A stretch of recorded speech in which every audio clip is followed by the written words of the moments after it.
Carol, que vai dar a passagem aqui, como eu já te falei para vocês. O meu nome é Kathleen, eu estou muito feliz que vocês estão aqui. É, eu não sei se já falaram com você, né? Mas assim, eu sou formada em comunicação e aí hoje em dia eu gosto muito de estudar a história da arte, principalmente porque eu sempre fiquei inquieta assim, com a história da arte, porque eu sempre gostei muito da arte, mas eu sempre achei meio assim, mas tá faltando umas coisas ali, sabe? Que é tipo, tinha muita coisa da Europa e faltava umas partes ali dos outros continentes, né? Do planeta Terra. E aí, por conta disso, que eu comecei, de fato, a aprofundar na história da arte. E aí, vou pedir de verdade para vocês, sempre que vocês quiserem interromper, se vocês quiserem comentar, eu acho que é muito legal quando a gente faz uma aula onde a gente tem diálogo, sabe? Onde não fica só falando sozinho, ainda mais agora que a gente está nesse momento pandêmico, né? Muito louco, que estamos meio que isolados e ao mesmo tempo conectados. Então, quanto mais a gente sentir isso, que nós estamos juntos aqui, como se estivesse numa sala de aula, eu acho que é mais legal. Então, a gente está juntos aqui numa sala de aula, estamos aqui todos, então, por favor, participem sempre que vocês quiserem, tá? Eu vou compartilhar a tela e eu vou deixar de ver o chat, o que é muito triste. Então, se vocês quiserem, assim, às vezes, abrir o microfone, ou então o nick comentário que está rolando, eu vou amar escutar, tá? Então, por favor, vamos juntos. E juntas. Espera aí que eu vou compartilhar minha tela aqui.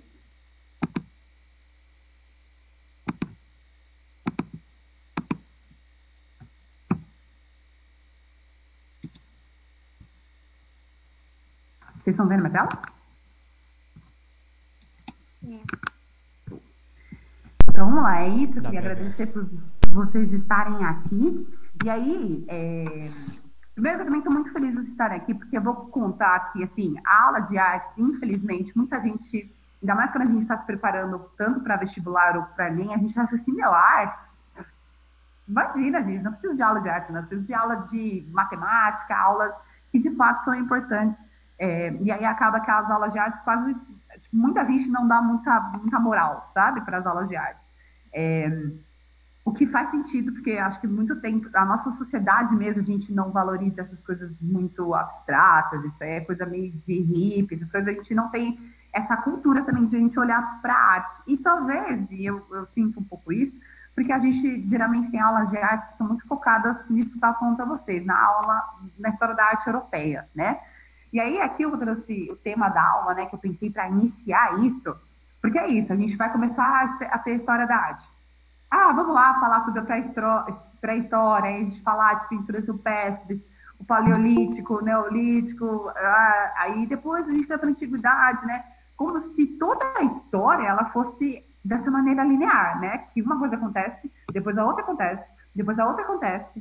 E, claro, né? Hoje em dia é um modo de organizar esses pensamentos, esses acontecimentos para a gente contar essa história. Mas o que eu queria propor nessa aula de hoje é uma nova forma da gente olhar para os acontecimentos, tanto na história da arte como na própria história da nossa humanidade mesmo. Porque as coisas elas não são tão lineares quanto a gente é quase que habituado a achar que por vermos o tempo assim dessa maneira fragmentada e linear, né? Como se o tempo fosse uma flecha que a gente soltou e está indo, né? Não existe outra forma de tempos coexistirem. Então, por isso que eu queria trazer esse contraponto, né? Entre o tempo linear e o tempo do mito, que eu vou explicar para vocês o que seria esse tempo do mito, em contraponto a esse tempo linear, né? E uma coisa também é que, assim, pode ser que esse modo de vermos o tempo, né, dessa maneira linear, ainda seja um modo da gente que a gente vai encontrar em vestibulares, a gente vai encontrar ainda no Enem,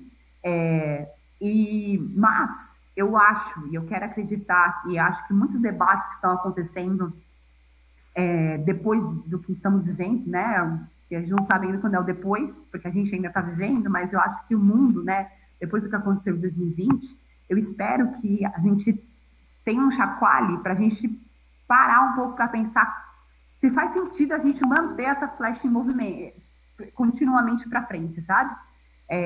Não que o para frente seja ruim, mas talvez questionar um pouco o que seria esse para frente, esse desenvolvimento, esse progresso, sabe?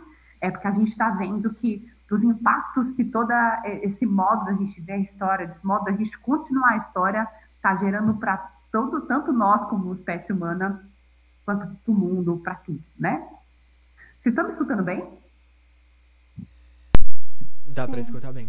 Então, show, alguma coisa vocês me interrompam, hein? Me interrompam. Então é isso, aí do tempo linear que eu tô falando para vocês é essa parte, né? Que a gente, qualquer lugar que a gente vai estudar a história tem essas divisões. É pré-história, depois tem a antiguidade, depois tem a idade média, idade moderna e a idade contemporânea, que é o que a gente está agora. Mas, se a gente parar para pensar, primeiro que esses modos de distribuir a história, eles são super eurocêntricos, né? Porque os acontecimentos que geraram as mudanças de uma era para outra, como a invenção da escrita, a queda do Império Romano, a Revolução Francesa, eles são um fragmento da história, né? Porque o que estava acontecendo nos outros lugares? Por que é esse marco que vai definir a mudança de uma era para outra, né? E aí acaba que essa flecha, por ela ser uma flecha que vai para frente só, qualquer povo, qualquer país que não esteja acompanhando essa sucessão de acontecimentos, eles são considerados bárbaros, eles são considerados atrasados, subdesenvolvidos, como hoje a gente vê o mundo, né? Existem os países de primeiro mundo, existem os países de terceiro mundo, e meio que se um país não acompanha isso, ele quase que é excluído da história, sabe? A gente pode, inclusive, até ver que, por exemplo, quando a gente vai estudar as primeiras civilizações, a gente fala muito sobre a Mesopotâmia, principalmente essa região ali, né, que aconteceu ali no Mar Egeu, só que a gente não considera que em outras partes do globo já existiam também civilizações, né? E aí parece que a gente se concentra a estudar um pedaço da história ali, a gente fala, é aqui, aí teve esses impérios, aí teve essas histórias, aí teve essas guerras, e a gente afunila tanto o nosso olhar que a gente esquece de ter esse olhar macro, de perceber o que estava acontecendo nos outros países, nos outros continentes, né? E aí, quase que a gente justifica que o fato de um povo sair do seu território e ir para um outro, encontrar esse povo, é quase como se esse mundo não existisse antes, né? E aí agora que esse povo chegou aqui a esse local, agora ele existe, agora ele faz parte da história, agora a gente pode validar ele. E isso quase que justifica, sabe? Quase que banaliza o fato de que às vezes um encontro de um povo com o outro ignora que esse povo já existia, já tinha uma cultura, já tinha um modo de existir, e não é porque a gente não estuda eles, né, que eles não existiam, né? Inclusive, a gente não pode... Existem diversos estudos, a gente não tem ainda uma comprovação para falar assim, olha, esses foram os primeiros povos e a gente tem certeza que nenhum outro lugar existia. Porque a gente nunca vai ter uma certeza. Porque daqui a pouco pode existir um estudo que vai falar, a gente descobriu aqui que na Austrália, há 5 bilhões de anos, sei lá, tinham seres humanos. E eles são os primeiros, e isso nunca vai ter um fim. Então, eu acho que, ao invés de a gente se manter em certezas de falar os primeiros povos, tal, né, Mesopotâmia e tal, a gente manter esse olhar aberto, né, e não fechado em certezas. E aí é isso, né? Se a gente parar para pensar, né? Quem é que conta a história, né? Essa frase, ela explica, ela resume muito bem isso, né? Que é isso. Geralmente a história, quem conta é quem tem poder, né? Por isso que a gente tem a história da arte, ela é muito focada na história europeia. A história como um todo, ela é muito focada nos países do norte global, né? Que seria ali a Europa, os Estados Unidos.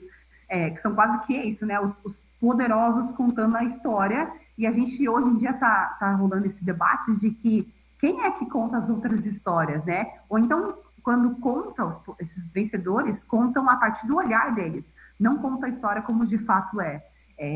Eu mesma, quando eu estudei a história do Brasil como se ele tivesse sido descoberto. Ele nunca passou pelas aulas que eu tive a ideia de que o Brasil tinha sido invadido, né? Eu lembro da gente comemorar no dia 22 de abril que Pedro Álvares Cabral chegou aqui, gente. Que coisa boa que aconteceu, né? se a gente parar para pensar, é recente esse debate que a gente está falando. Não, não foi bem assim que aconteceu, né? Então, eu acho que a pergunta que eu queria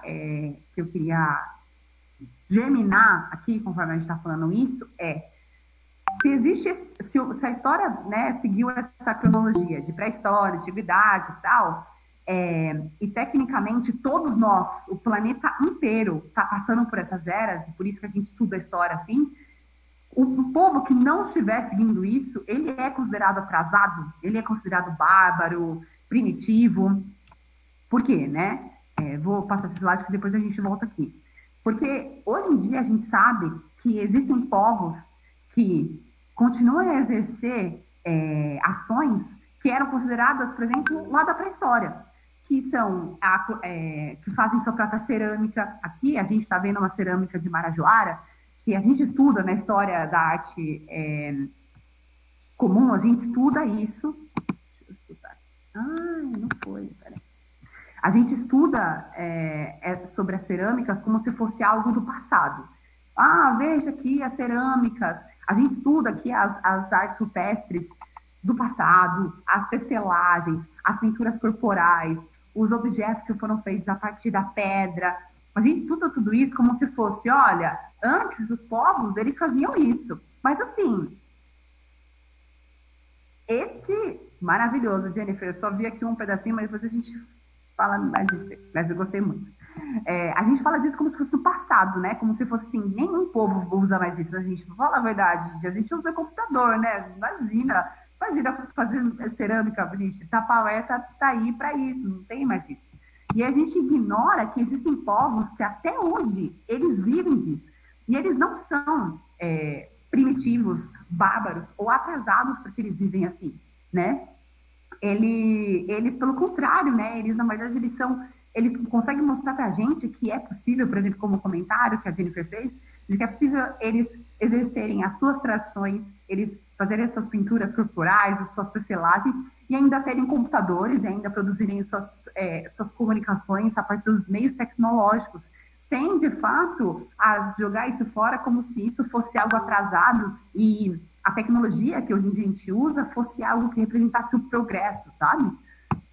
Então, o que eu queria trazer é isso, assim, por exemplo, aqui os povos, diversos povos da África, os povos aqui do Tibete, aqui também que são, se a gente parar para pensar assim, basicamente, não dá para generalizar tudo, né, mas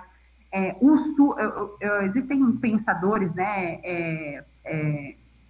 que hoje em dia dividem o mundo mais ou menos assim como o norte e o sul, porque acaba que quase tem uma diferença bem forte e bem nítida que a gente pode ver entre os países que são considerados desenvolvidos, né, no norte, e os países subdesenvolvidos que estão no sul. Aí a gente vê América do Sul, América Latina, os países da África, os países ali da Ásia, né? E aí esses povos, né, que continuam a viver a partir das suas culturas, a partir desses seus costumes que a gente associa ainda a essa pré-história, né? Eles são quase que desvalidados, eles são quase que invisíveis, né? Invisíveis. Aqui os povos do Andes, né? Os povos andinos. Esse aqui que eu acho muito interessante, que é um povo chamado Ainu. Eu não sei se pronuncia exatamente assim, mas são os povos indígenas do Japão, que inclusive eu descobri por conta de um texto da Ailton Krenak, que ele fala que esses povos eles demoraram 800 anos para serem validados, para a existência deles serem validadas. E aí o Krenak, até o Ailton, né, até brinca falando o que são 500 anos, que claro, né, ele está sendo debochado, porque é um absurdo tudo isso, né, mas eu achei muito interessante isso, que hoje em dia eles estão sendo hoje em dia eles são reconhecidos e vistos no Japão, né? E é quase que dá até uma coisa, né? Você pensar, caramba, povos indígenas no Japão. E quantos povos será que não existem e a gente não sabe por considerar eles como pessoas fora da história, né? E aí, só queria fazer uma pincelada só, que tem a ver com isso que a gente já foi passado aqui, né? Que quando a gente não valida, ou então quando a gente tem esse pensamento como pensamento dominante, de que existe uma linha do tempo e se você não estiver aqui acompanhando, você é atrasado. E aí, se a gente foca que existe um povo e os outros não existiram, eles só existem a partir do momento que esse povo encontrou a gente justifica essa colonização. E a gente sabe que foi algo que realmente aconteceu, né? Um povo que chegou e acabou impondo a sua cultura em cima do outro, né? Vocês querem fazer algum comentário até aqui?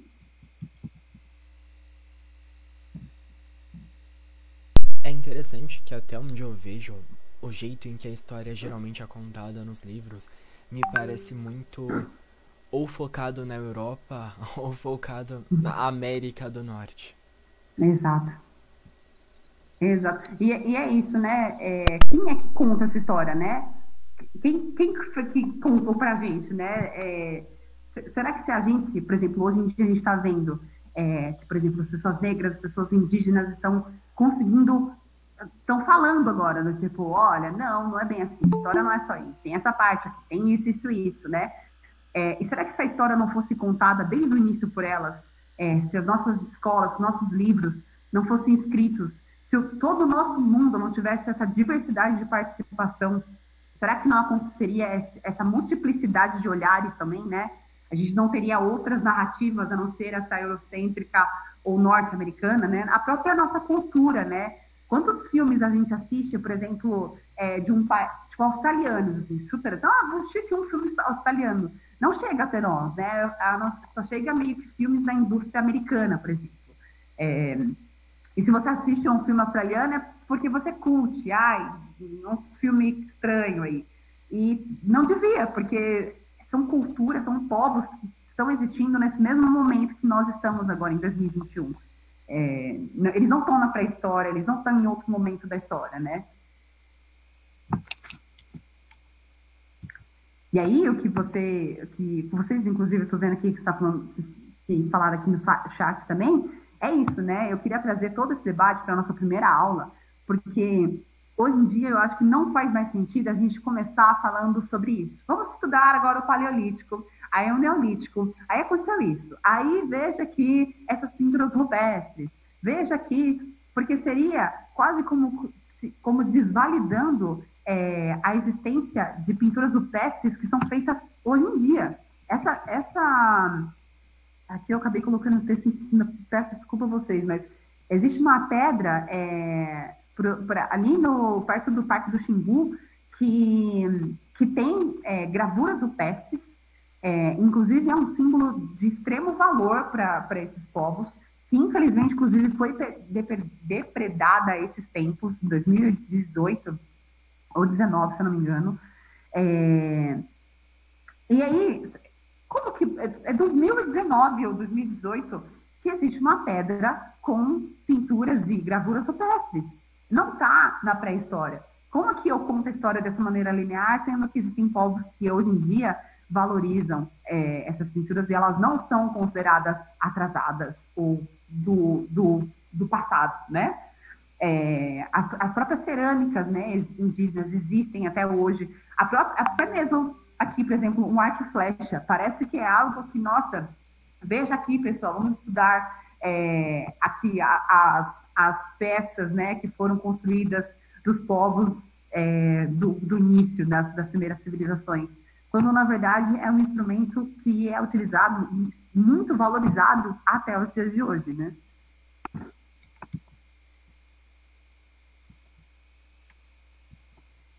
E aí eu acho que é muito importante a gente valorizar essas outras narrativas, porque se a gente parar para pensar, infelizmente, esses são povos que são, de certa forma, desvalorizados.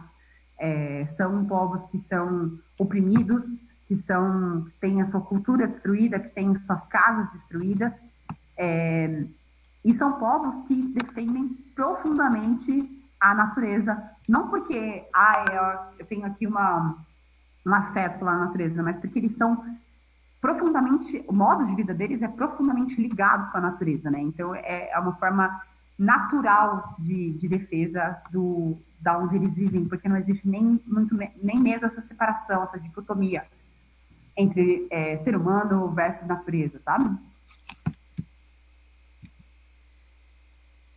E aí aqui, uma coisa que eu também queria trazer é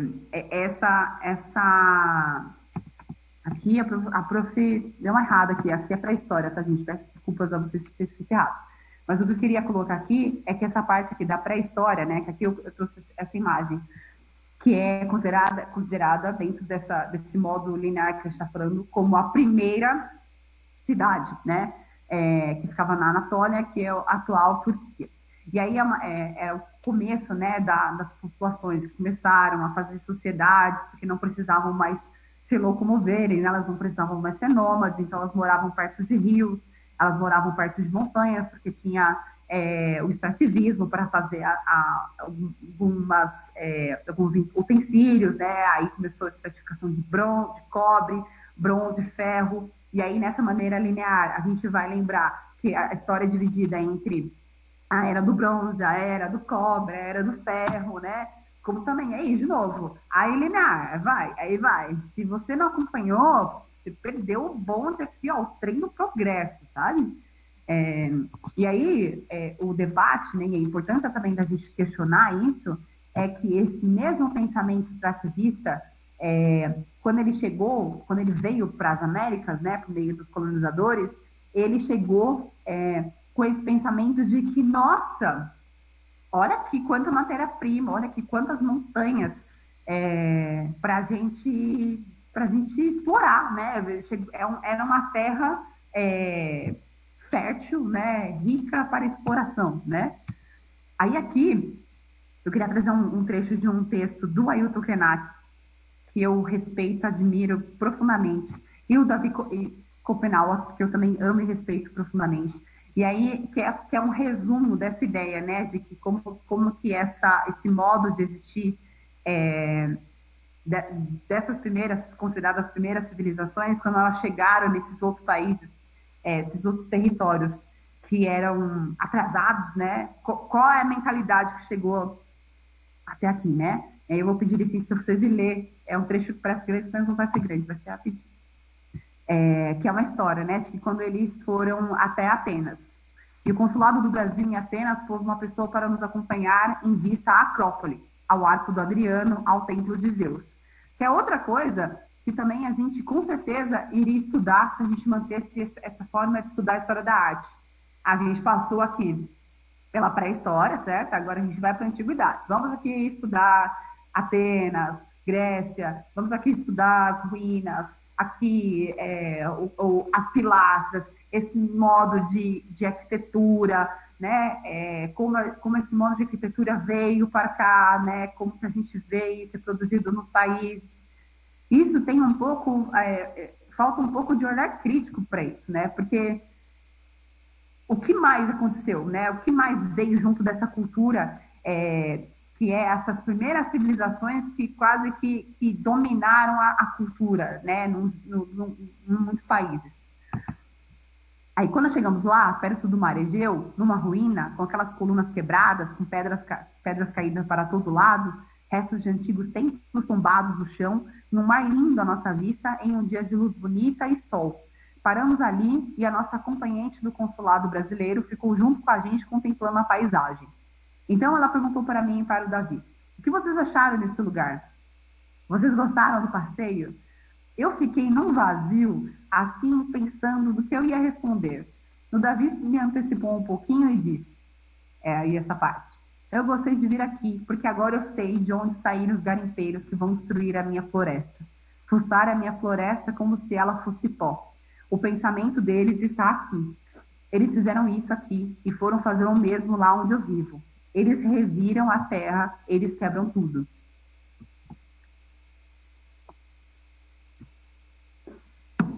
Você tem algum comentário essa parte aqui? Porque essa parte aqui, eu confesso assim, ó, fico...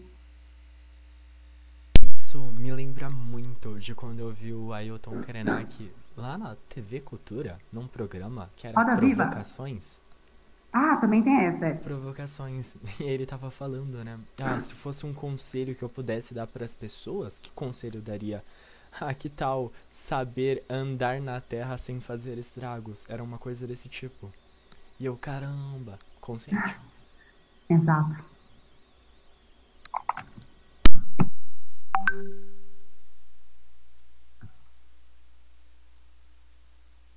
Eu vi que tem um comentário aí no chat, mas eu não consigo ver. Foi a Vicky. Ela comentou, Vicky, você quer abrir o microfone? Ou quer que eu falo do seu comentário? Pode falar, por favor. Ué, Você já abriu agora, Vic? Fala aqui comigo. Fala conosco, né? Ah, tá bom. É que eu só tinha comentado que esse dia aí que o Jailson comentou que ele assistiu na TV Cultura, né? Foi um trabalho que o Júlio tinha passado pra gente assistir. Ah, que legal. E você viu também? O que você achou? Olha, eu vi, mas eu não me recordo muito, porque assim, depois dessa pandemia aí, depois não, que a gente ainda tá, mas depois do começo da pandemia, a minha mente, tipo, tá bem estragadinha, tô bem esquecida. Sim, não, e a gente tem consumido também tanta coisa, né? Que às vezes não sabe mais de onde vem tanta coisa. Assim, tipo, você sabe que você viu, mas você não sabe dizer o que direito, porque é muita coisa que a gente tá vendo, né? Exatamente. Mas eu fico muito feliz de saber que vocês citam e viram, né, o Ailton Krenak, inclusive esse professor Júlio passou, porque eu acho que ele é um grandíssimo, ele e o Davi, né, pensador, que é isso, né, que a gente podia ter tido acesso aos conhecimentos, às falas, os modos de enxergar o mundo dele há muitos anos, né? E só agora que a gente, agora sim, né, tem um tempo já que ele tá falando e as pessoas estão parando para escutar, porque não basta só falar, né? Precisa ter, as pessoas precisam entender a importância de escutar, né? E eu fico muito feliz de escutar que vocês viram a Ailton Krenak. E eu acho que essa passagem, ela resume tudo isso, né? A gente olha, quantas vezes a gente olhou para esses templos da Grécia, quantas vezes a gente olhou para essas ruínas, o próprio nome, né? Como é que a gente chama uma coisa das ruínas? Ruínas como algo bonito, é as ruínas da Grécia. E não para olhar e pensar por que a gente, o que mais elas nos dizem, o que ela representa para a nossa cultura, para o nosso território, que não é nem nosso, né, para o território no geral, assim, né, que esse conceito mesmo de separar Brasil, aqui para cá, meu, aqui é seu, é um pensamento muito limitado, né? E aí, esse modo, né, extrativista que veio para cá, para as Américas, ele acaba que é um modo de existência nosso, né? A mineração, né, a estratificação, esse modo pesado de pisar na terra, né, é um modo que vem desde esse início, que é isso, os seres humanos começaram a evoluir, e a gente não pode parar, a gente tem que continuar, né? Essa flecha não pode parar aqui para frente. E aí eu vou ler mais esse trechinho aqui dessa mesma entrevista do Ailton, que ele também fala disso, e que vai começar a mostrar para a gente a diferença e esse caminhar para esse tempo do mito. O Olimpo, por exemplo, aquele Monte Olimpo, que fica ali em torno de Atenas, que sobe a encosta lá do Mar Egeu e sai se espalhando por ali, aquele monte que hoje é ocupado por oliveiras, que é uma colina cheia de pedras, deixou de ser um lugar dos deuses.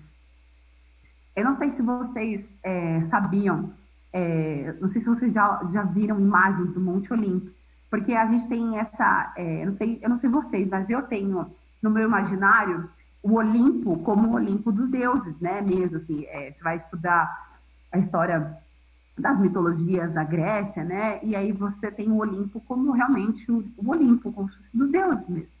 E a gente quase que esquece de ver, eu pelo menos percebi o quanto que isso é enraizado em mim, né, o Olimpo como um Monte Olimpo. Queria saber de vocês, vocês já viram imagens do Monte Olimpo? Quando eu falo Monte Olimpo, vocês lembram do Olimpo uma montanha ou o Olimpo apenas como a figura mitológica da mitologia grega? Olha, eu tenho esse olhar da mitologia grega. Sempre quando fala disso, vem isso na minha cabeça. E não é muito doido isso? É muito doido. Sim. Fala de Sabe Monte que- Olimpo. Na minha cabeça vem algo do tipo assim: pum, God of War, Deus da Guerra. Exato. E sabe que, gente, vamos aproveitar aqui das tecnologias. Vou pesquisar junto com vocês aqui no Google, Monte Olimpo. E aí o Google, né, que essa mistura louca de tudo, vai trazer essas imagens desse imaginário que a gente tem, né? Eu mesma achava que era... Vocês estão vendo na tela ainda, né? Aqui, ó, achava que era assim, gente. Aqui, ó. O quê? Não tem o templo lá, né? Eu achava, na verdade, eu achava que era assim, muito mais, assim, ó, feio. E aí, quando você lembra que, na verdade, o Monte Olimpo é de fato um monte, é de fato uma montanha. E aí você vê, eu fiquei pensando, né? Imagina o olhar de Ailton Krenak, né? De olhar para esse monte e ele não vê só esse Monte Olimpo, mas ele vê a montanha. E aí, por isso, ele consegue, por isso e por mais um monte de motivos, ele consegue olhar para isso e ver tanto a simbologia que foi aplicada a esse monte e o que foi perdido, né? Porque hoje em dia esse é um monte que possivelmente está sendo estratificado, né? Ele está sendo minerado, ele provavelmente não vai estar sendo visto com esse mesmo respeito pelas autoridades que acabam decidindo o caminho dos lugares, né? E aí, continuando nessa parte do texto, cadê? Ele deixou de ser um lugar de trânsito de divindades e foi simplificado como uma paisagem que pode ser alterada. É isso, não é mais o monte dos deuses, né? É uma montanha. E se a gente descobrir que tem ouro lá, a gente vai pegar, porque é o progresso, né, gente? Tudo em nome do progresso. Ele deixa de ser um lugar sagrado, um lugar com essa potência criadora e transformadora que foi percebida antes como o Olimpo, o lugar onde os seres de poder transitam entre humanos, a ponto de estabelecer relações entre os humanos, de ter filhos, de ter consanguinidade com os humanos, que é toda a base, né, do pensamento da mitologia grega, né, que a gente vê também como se fosse uma coisa assim, nossa, gente, coisa do passado, né, gente?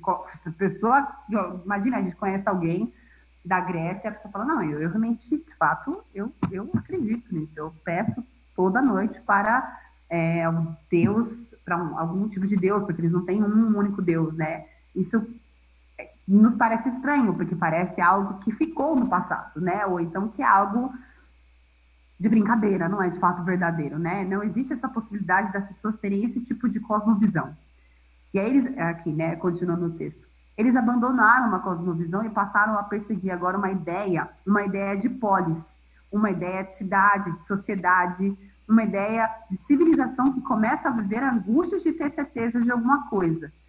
E aí, de novo, né, essa maneira da gente estudar a história, tanto da arte quanto da história, dessa maneira linear, a gente começa a falar. Aí, a mitologia grega tinha os deuses, aí depois, agora eles estão construindo a polis, agora eles são uma sociedade, agora eles... E vai indo, né? Isso é sempre contado assim, dessa maneira linear. De ter certeza de que vão poder controlar aquele lugar onde estão vivendo, aquela paisagem vão conseguir, através do conhecimento, da ciência, da experimentação, controlar a passagem do tempo, as mudanças do ciclo do plantio, da colheita, até chegar a esse extremo que nós experimentamos hoje, no qual não dependemos mais do humor da terra para a nossa produção, tanto da nossa produção material, quanto da nossa produção de ideias. E aqui de novo, né? O que vai vir depois ali que a gente vai seguir para a Idade Média, aí a gente vai seguir para a Idade Moderna, e o que vai acontecer? Vai começar o Iluminismo, né? Vai vir ali a parte da Idade Média, depois vai vir o Iluminismo. E é isso, né? Continua aqui. E esse Iluminismo que vai trazer esse nosso controle, né? Que é a continuidade dos primeiros seres humanos lá atrás, que começaram a dominar a natureza, que agora eles podiam contar, e eles dominavam a natureza, né? As plantas, os animais, e agora eles guerreiam, sei se estiver, mas eles agora fazem guerra, e agora eles controlam, agora eles fazem ciência, eles controlam tudo, né? Olha como é evoluído esses seres, né, gente? Quem não tá junto aqui, olha, como assim? Você olha para o céu para saber se vai chover? Não precisa, você é meio atrasado, né? Então, como esse pensamento, ele vai separando as pessoas entre quem está no progresso e quem está lá no atrasado, né? A gente está lá atrás. E aí, né, esse pensamento chega aqui onde a gente está, né? Que são essas imagens que são de territórios de mineração aqui no Brasil, que é aqueles mesmos seres humanos, aquele mesmo pensamento, na verdade, né? De seres humanos que moravam perto de montanhas para pegar pedaços delas, como se elas fossem ali apenas recursos, né? Para construir utensílios, para construir, que aí foi evoluindo, utensílios, agora vai ser muralhas, agora vão ser guerras, agora a gente vai precisar de muito mais coisas, que agora a gente vai invadir aquele território, a gente precisa de muito mais armas, então vamos continuar, e vai indo. E como diz uma frase que eu não sei quem fala, na verdade não é uma frase, é um fato, que minério só dá uma vez, né? Minério não é uma plantação, né, que você vai lá e planta de novo. Então, essas escavações, né, esses buracos, esse aprofundamento, né, dessa mineração, ela é um pensamento que se perpetua, é a ação de um pensamento que se perpetua de muito tempo, né, e que chega a imagens como essa. E aí eu queria trazer para vocês a imagem de um artista, um fotógrafo, que ele é da África do Sul, é o Dylan Marsh, que ele faz uma manipulação de imagens, né? Ele pega a África do Sul, também é uma das maiores, de 10 das maiores minas de mineração, acho que, sei lá, 6 são da África do Sul, assim, é muito triste. E aí ele mostra, assim, que para tudo isso que foi escavado, para encontrar, vocês estão vendo aqui minha setinha, né? Esse pedacinho de diamante. Vocês estão vendo aqui o tamanho do diamante que foi feito para encontrar. Cavaram esse buraco todo aí pra achar isso aí? Tudo essa isso. pedrinha aí? Esse pessoal não jogou Minecraft, certeza. Olha, a gente precisa, inclusive, desse imaginário do Minecraft, porque a gente precisa construir com cuidado, né? Mas a gente só destrói. Não constrói mais, só destrói, né? Essas duas outras imagens também, ó. Tudo isso para esse pedaço aqui. Aqui também tudo isso para esse pedaço. E detalhe, o diamante, ele não é, por exemplo, um item de necessidade, por exemplo, a gente precisa do diamante para fazer um computador, por exemplo, né? Parte dos materiais que são justificados, né, a mineração é por conta das tecnologias, das coisas que a gente precisa, né, gente? O diamante é basicamente um item de luxo, né? Então, por exemplo, as pessoas desses lugares onde estão acontecendo as minerações, elas nunca vão ter um diamante. Meio que isso, assim, estratificado a parte de baixo para pouquíssimas pessoas de cima terem acesso a um diamante por quase que vaidade, né? Não é por, de fato, algo que é realmente útil.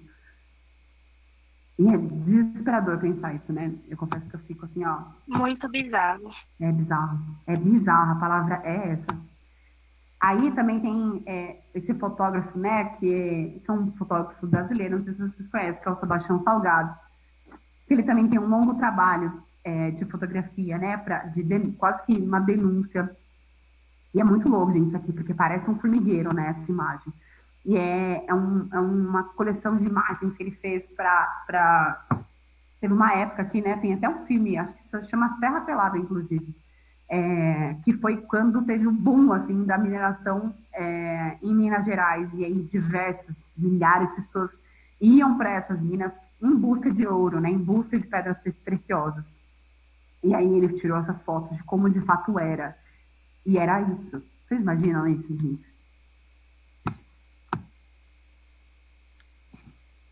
Aí tem essa imagem, tem mais essa aqui.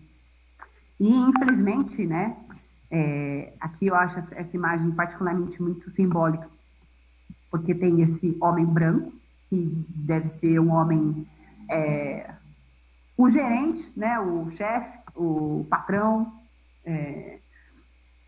e a maioria dessas pessoas que provavelmente são pessoas que vieram desse histórico, né, do nosso país, infelizmente colonizado. Então são pessoas provavelmente negras, indígenas, todas as pessoas que foram empurradas para a periferia, né? E são pessoas que não estavam nesses lugares porque elas muitas vezes queriam, né? Mas por uma oportunidade mesmo, porque muitas pessoas era uma oportunidade única, né? De você ficar rico com uma pedra. A gente está até vendo, tá? Não sei se está passando ainda a novela lá, o Império. Tipo isso, né? Mas não mostra essa parte aqui, né? E aí, o que essas imagens fazem com vocês? Queria ouvir vocês um pouco. Falem.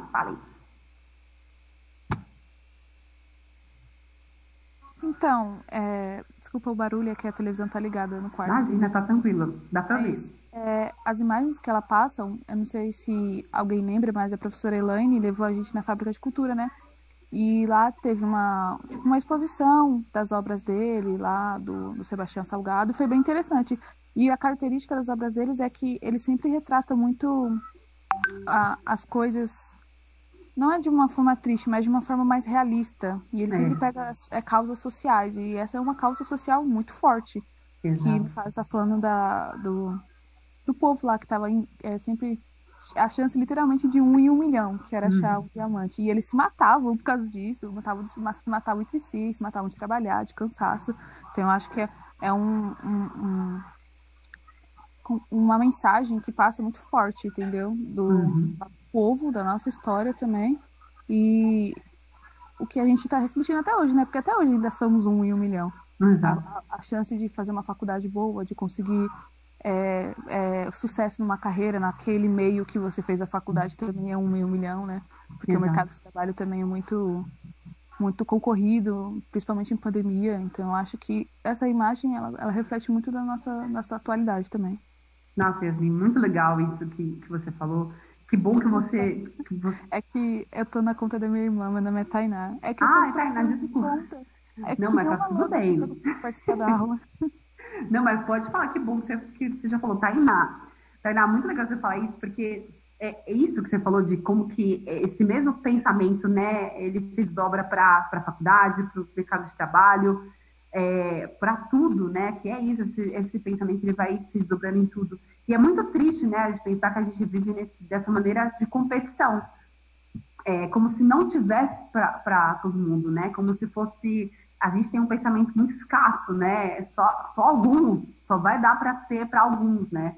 E eu brinco assim, quando eu paro para pensar que não dá nem para imaginar o tamanho do universo, o tamanho deste planeta, a gente percebe que assim não precisa ser competitivo, não precisa ter essa competição, né? Não precisa ser escasso, não precisa ser um para 1 milhão, né? É realmente um modo de exercermos um modo de vida, né? Um modo de cultura que a gente vê, né? Tá em muitos lugares, né? E se perpetua, né? Continua isso ainda, né? A gente ainda tem esse pensamento de competição. E ainda tem muita gente que justifica isso como se fosse da natureza humana, né? Como se não fosse algo que de fato é imposto. Porque essas pessoas não estão aqui nessa condição porque elas querem, elas não vão matar um outro se for preciso porque elas são ruins, né? Assim como a gente não gostaria de tivesse uma entrevista para um trabalho e falasse, não, dane-se, tomara que todos vocês percam, eu que vou ganhar, né? Se a gente pudesse, a gente falaria, não, todo mundo, né? Não dá para ter todo mundo aqui, né? Seria jogo para todo mundo, né? Muito legal esse comentário. E aí, aqui o último trecho de Ailton, gente, esse texto que se eu pudesse eu colocava aqui inteiro para a gente ler. Que essa compreensão crescente de que o mito é uma categoria de conhecimento de povos que não tem história. E aqui, isso eu vou fazer um adendo, né? Que assim, até mesmo esse termo, né, pré-história, ele é considerado porque ele considera que todos os povos que não tinha... isso ainda está em debate, né? Isso não é uma certeza ainda, tanto que eles têm as pessoas, né, que estudam isso, hoje em dia questionam ainda mais se faz sentido. Por que a gente só considera povos... A gente só considera a história a partir dos povos que tem escrita. Sendo que, por exemplo, os povos indígenas, eles eram povos orais. Não é que eles não tinham sabedoria, não tinha história, não tinha inteligência porque eles não escreviam, né? Isso é porque os povos que chegaram aqui e catalogaram isso consideravam que só está na história quem tem escrita. Então, né, essa parte aqui, né? Quem não tem polis, quem não tem política, quem não tem essa complexidade, quem não pensa a complexidade, que não pensam a complexidade das relações do mundo que nós compartilhamos, né?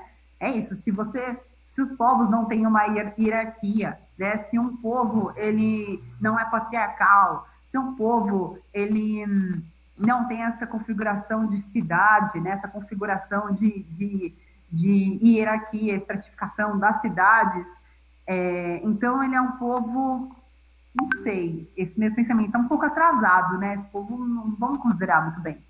Não dá para considerar, né, gente? Não dá para confiar. É uma grave herança segregacionista daquele pensamento que teve origem lá nos gregos. Que é isso. Qualquer povo que não fosse isso seria considerado inferior. E, por exemplo, se a gente vê, nosso pensamento ele é muito... ele vem muito do pensamento grego, né, da filosofia grega. A gente basicamente tem como origem no pensamento Platão, Sócrates, Aristóteles, e a gente não questiona que são pessoas que se tornaram filósofos em cima de povos escravizados, porque todos esses templos, né, que foram construídos na Grécia foram construídos pelas pessoas que foram escravizadas. E a gente... esse modo de construção de mundo, construção de sociedade que veio até nós, né? E a gente meio que quase que a nossa democracia, né? Ela vem da democracia da Grécia, Roma, né? Essas primeiras civilizações que a gente considera desde aquela época, elas continuam exercendo um modo de existir nosso aqui e agora, né?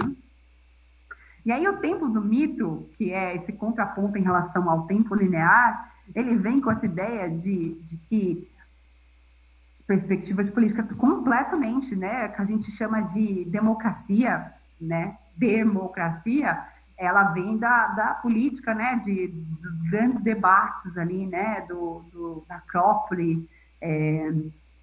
A gente não tem, não tem uma singularidade da nossa política, né? Por exemplo, passando aqui para os povos indígenas têm pajé, xamã, tem diversos papéis que não são hierarquizados, né? Não é assim, se o xamã falou, é uma ordem, e quem não seguir vai ser preso, ou então vai ser, sei lá, não existe isso.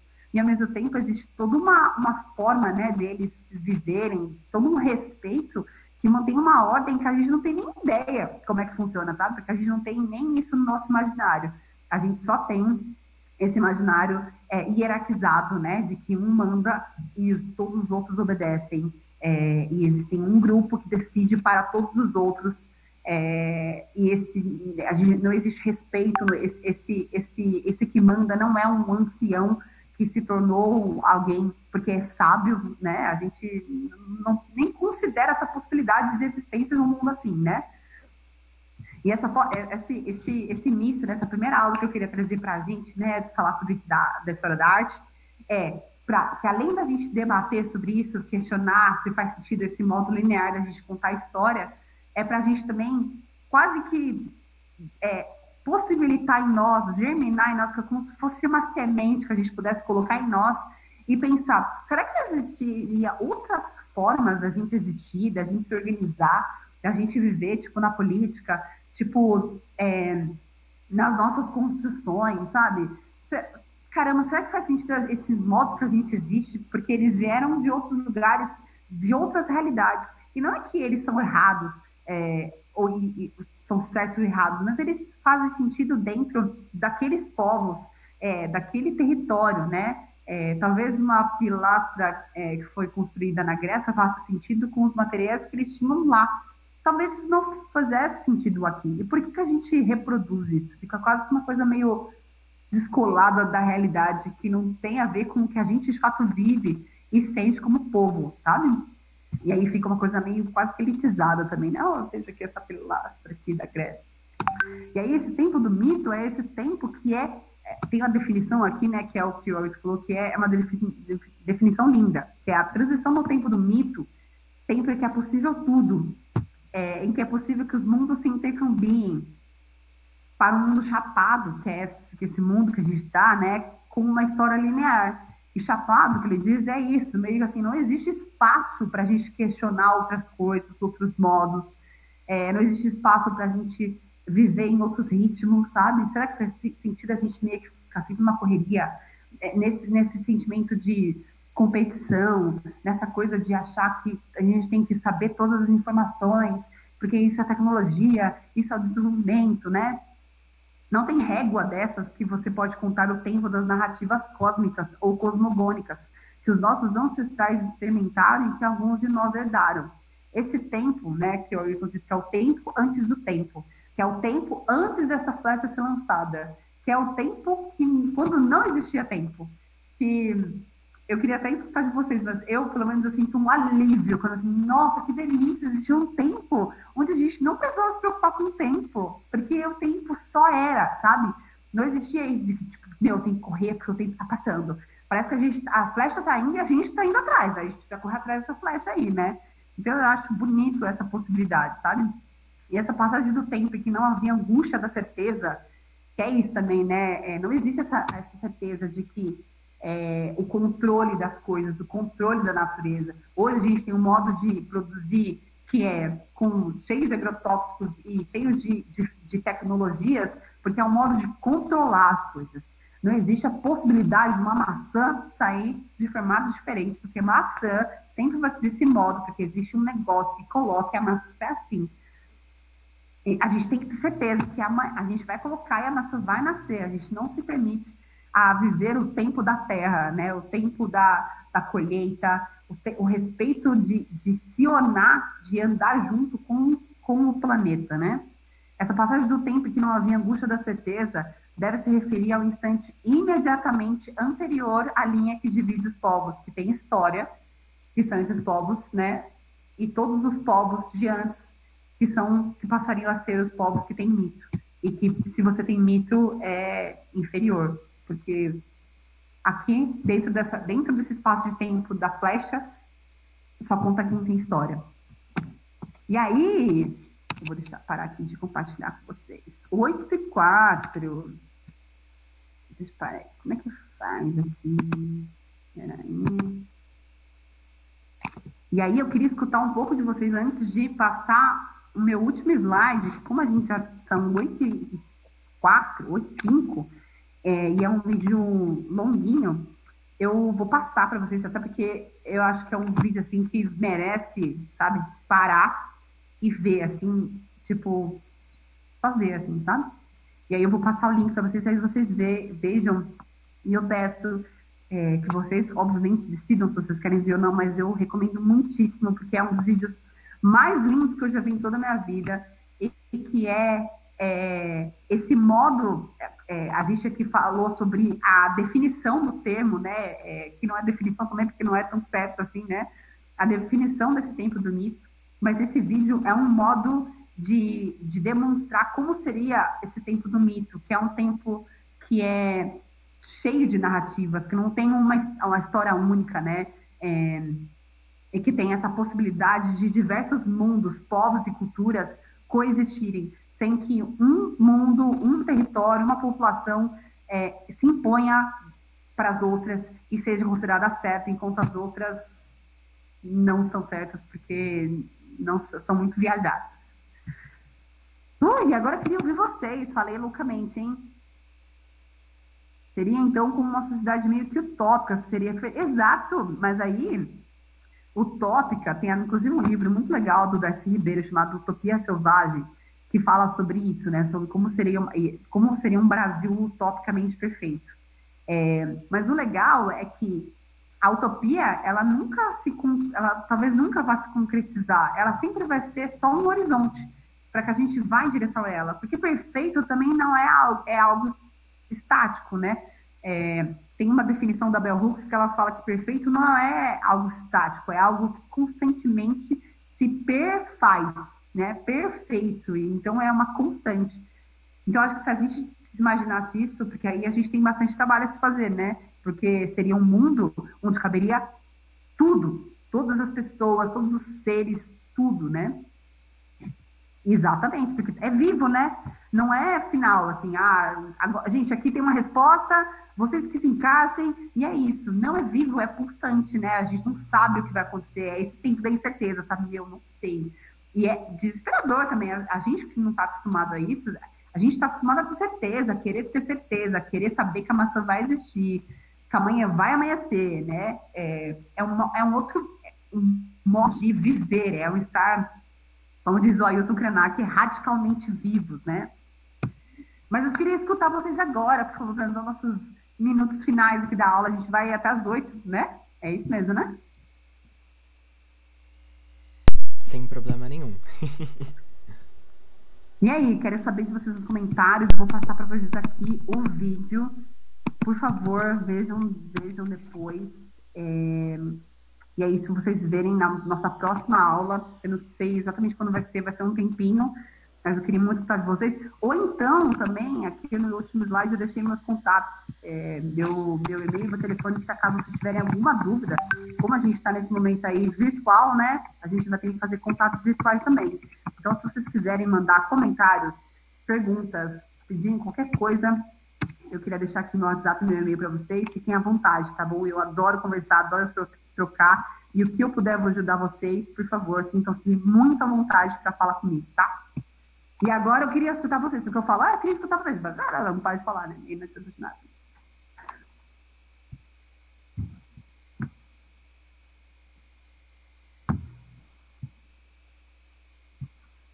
Então, né, um resumo bem resumidinho, assim, da aula toda seria, que não é um comentário, né, seria bem um resumo da aula, que eu ia pedir pra você falar, tipo, um resumo bem por cima, porque eu peguei bem o final da aula, assim, eu só consegui pegar isso, que foi o comentário lá do Sebastião, das obras dele, por cima, e do Ailton Krenak, que eu já conhecia ele, que o professor também já passou um relatório sobre ele, né, na Roda Viva, que era para assistir a entrevista sobre ele e fazer uma espécie de relatório, né, do que as primeiras impressões. E então a gente tinha um breve conhecimento sobre ele. Mas o comecinho da aula, que eu não consegui pegar, você poderia falar para mim o que aconteceu? Claro que bem por cima mesmo, assim. Mas sabe o que eu vou fazer? Eu vou pedir ajuda das alunas que estavam aqui no começo da aula, porque aí já é uma... Você acabou de falar que fez o relatório, você sabe que quando a gente pratica, não há coisa melhor nessa vida do que aprender praticando. E aí, eu queria saber se alguém queria falar um pouco, até como uma maneira de elaborar e de, sabe, de digerir um pouco de tudo isso que a gente viu. E a gente pode falar que... Sem medo, exatamente. E não tem certo e errado, é tipo, estamos aqui juntos. Porque essa maneira também é algo, não é novo, mas é uma nova forma, né, da gente pegar todas essas informações e organizá-las. Então, inclusive também, se vocês não falarem, eu falo assim, péssima aula, gente, vamos de novo pro início, vamos começar de novo. Muito louco pensar assim. Eu acho que um jeito bem divertido... Camille, só um minutinho aqui, só um minutinho. Não pode ser... Não, quer dizer, pode ser tímida assim se você quiser, mas Camille, aqui você está num lugar seguro, tá? Só queria dizer isso. Se você caiu, quando voltar, eu termino. Eu vou discordar de você, Camille. Não te acho uma pessoa tão tímida assim, não. Ah lá, vixe, aí já se conhece, a gente está aqui em casa, gente. Você já é da casa, já. Exato.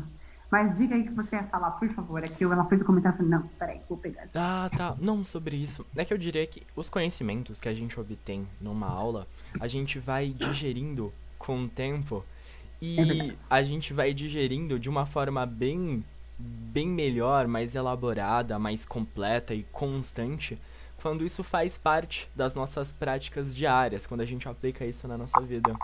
Exato. Fui assistir uma aula de álgebra sobre equações diofantinas. É a primeira vez que eu vi isso, eu pensei, caramba, o negócio deve ser tão complicado quanto o nome. Aí eu pensando, equações diofantinas. E o que é uma equação diofantina? Ah, ok, uma equação com duas incógnitas, algo do tipo ax mais by igual a c. E aí hoje eu fui fazer fui comprar umas caixas de papelão pra minha avó embalar salgado. E eu comprei caixas de tamanhos diferentes. Eu comprei 2 tamanhos de caixa, eu comprei 4 caixas. E eu pensando assim, caramba, eu paguei R$15,60 nessas caixas. E eu pensei, nossa, eu paguei R$15,60 em 4 caixas, e eu sei que 2 caixas são de tamanhos diferentes. Então, eu poderia montar isso. Eu sei que eu comprei 2 caixas de um tamanho e uma caixa de outro tamanho, e que no total isso deu R$15,60. E eu poderia montar isso como uma equação que eu acabei de jogar ali e encontrar os valores possíveis de A e B, tais que essa afirmação seja verdade. E eu pensando, meu Deus, que negócio de doente mental, assim, que negócio louco. Mas equação diofantina fez sentido na minha cabeça quando eu pensei assim. Então eu acredito que pra arte, pra história da arte, muitas coisas vão fazendo sentido também. Eu faço muita analogia com jogos, desde God of War até a cultura que a gente tem diariamente. Muito legal. E é legal quando você vê isso no dia a dia, né? Fala, nossa, isso aqui eu tô vendo aqui, entendi, né? Tipo, até mesmo isso, por exemplo, isso que a gente foi passado nessa aula, provavelmente, sei lá, amanhã, nos próximos dias, quando a gente vê alguma coisa, a gente fala, cara, pode ser que a gente veja de um outro modo, sabe? E a arte é isso, né? A matemática, ela faz ver os números, né? E as relações com os números dessa forma. Você aprende, aí aparece uma fórmula, aí você vê no dia a dia e fala, tá, agora eu tô vendo como isso se comporta. E a arte pode ser isso na cultura. Tá, agora eu tô vendo isso, agora eu tô vendo essa imagem aqui, agora eu tô vendo, inclusive o nosso comportamento, né? A gente, sei lá, vai assistir um filme americano, sei lá, nossa, um filme americano, aí você fala, todos os filmes são americanos. Meu Deus! Agora acho que eu, sei lá, peguei um pouco disso, assim, sabe? Então faz muito sentido, acho que a gente vai pegar isso muito no dia a dia. Mas aí te respondendo, Yasmin, já que, e é isso, né? Eu entendo completamente se vocês não quiserem falar.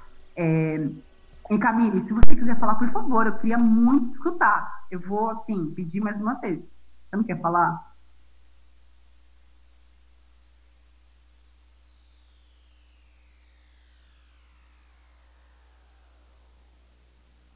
Não, então tá bom, então tá bom, tudo bem. A gente vamos juntos aqui, vocês podem falar quando vocês quiserem, mas eu não quero forçar vocês não, tá? Mas, Yasmin, te respondendo, eu trouxe no tema da aula a diferença entre o tempo linear e o tempo do mito. E o tempo linear sendo esse modo como a gente aprendeu e vem aprendendo a história, tanto a história quanto a história da arte.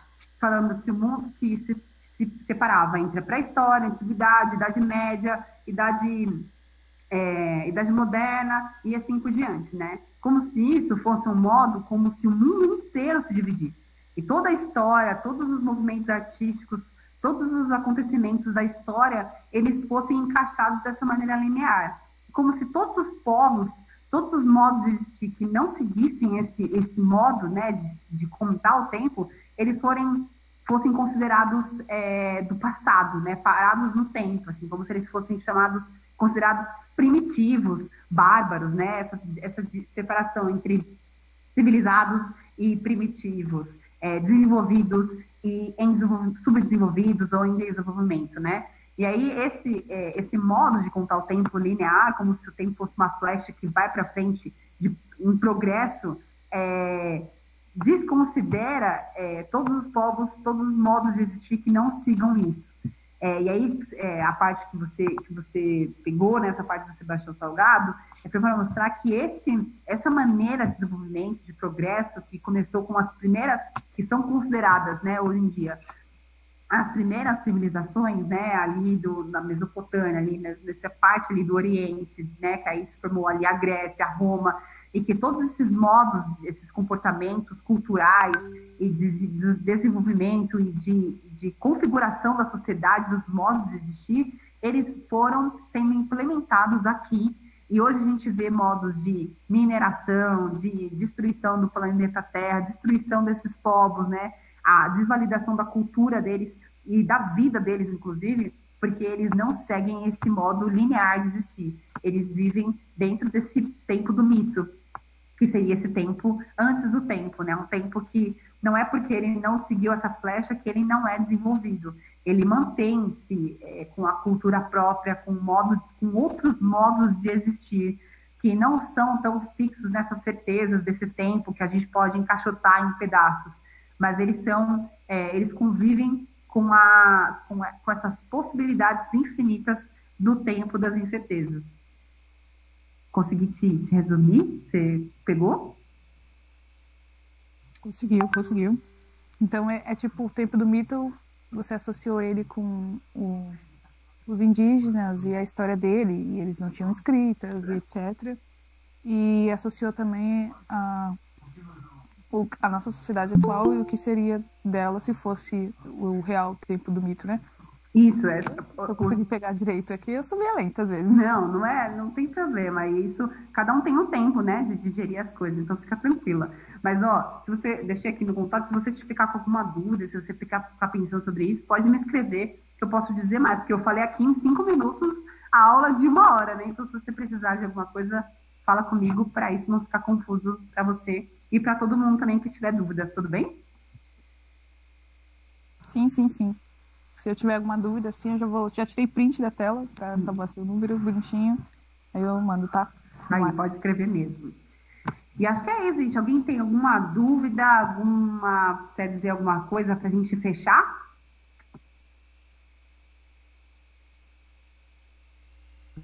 Bom, acredito que nada melhor para fechar essa aula do que um agradecimento. Muito obrigado pelo seu tempo, pela sua disponibilidade e pelos conhecimentos que você trocou com a gente. A galera fica muito agradecida. Eu agradeço também vocês estarem aqui, 7 horas da noite, vocês estarem aqui. Saiba que vocês estarem estudando, assim, estarem dedicando a isso é incrível, assim. Então, se eu puder ajudar, de verdade, conta comigo mesmo, estamos juntos. Fico muito feliz de vocês estarem aqui e, de verdade, pode me acionar e espero muito ver vocês na próxima aula. Sim, e arrasem, viu? Vocês assim, só por estarem aqui já são maravilhosos seres, assim, porque quem é que está numa terça-noite, numa quarta-noite estudando? Então, assim, vocês já são incríveis. Diga, Yasmin. Quando vai ser a próxima aula? Eu não sei exatamente, porque eu sei que o cursinho ele tem um modo de separar as matérias por linhas do Enem, né? Uhum. Sim. Além disso, em categorias do tipo, olha, tal semana é a nossa semana com matérias voltadas para as matérias de humanas. Exato. Separado por áreas, né? Isso. Uhum. Áreas de conhecimento. Ah, é verdade. Boa pergunta. Tainá, você tá no grupo? É verdade, eu te chamei de Yasmin 7 vezes, né? Não tem importância não, é que eu já tô até acostumada. E é aquele grupo lá que tem a mesma foto aqui, né? Que você tá, né, Jailson? Isso, é um grupo, é o hashtag CPNMTopo. Eu acho que eu estou, é porque eu tô em tanto grupo que você não tem noção, mas eu acho que eu estou sim. Você recebeu mensagem nesse grupo hoje? Sim, foi por ele. Foi a Sara que te mandou mensagem? Eu que mandei um pinguim? Não me lembro, mas eu lembro, eu recebi um link e uma foto, então é o que conta. Tá, então tudo bem. Então você tá no grupo, certo? Sim. Me coloca aí também, me chama aí também, deixa eu ficar no grupo. Vou adicionar Bota a você. professora também. Pegar seu número de telefone ali. Show. Camila, eu te agradeço muito, viu? Muito, muito obrigada. Gente, sério, eu tô muito feliz, muito obrigada mesmo. Eu espero muito ver vocês na próxima aula. E como não vai ser, não sei exatamente quando, volto a dizer, se vocês ficarem com dúvida, ou então se falarem, olha aqui, eu não concordo com isso, eu quero dizer isso, isso, isso. Eu quero, assim, ó, debate, tá bom? Então, vai baixar a professora de sociologia aqui. Adoro, é isso.